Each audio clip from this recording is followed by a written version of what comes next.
যারা ঠাকুরকে ভালোবাসেন তারা জানেন তিনি স্বয়ং ভগবান, আমাদের উদ্ধারের কর্তা।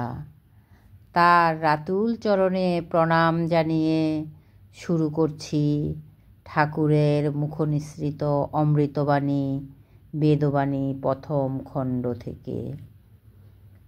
গুরুর কৃপাই সত্য, সর্বদা সত্যকে আশ্রয় করিয়া সত্য অনুশীলনে থাকিবার চেষ্টাই ধর্ম।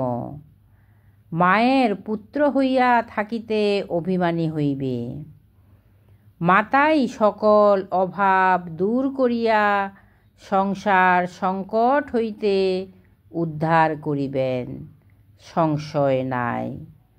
পূর্ণানন্দময়ী মাতার কটাক্ষ পাইতে তাহারই অনুগত থাকিতে হয়।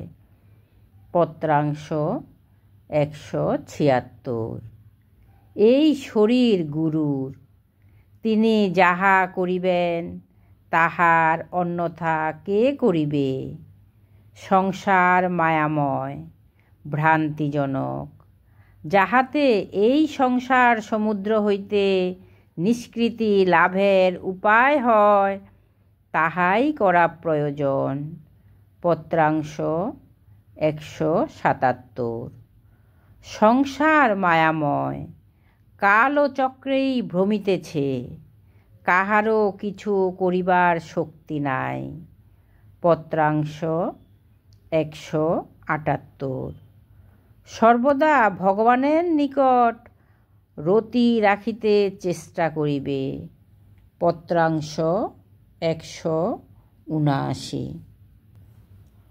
ভগবান যাহা করেন কোনো ভাবনা করিবে না, সত্যই পরম পদ সত্যকে ত্যাগ করিবে না।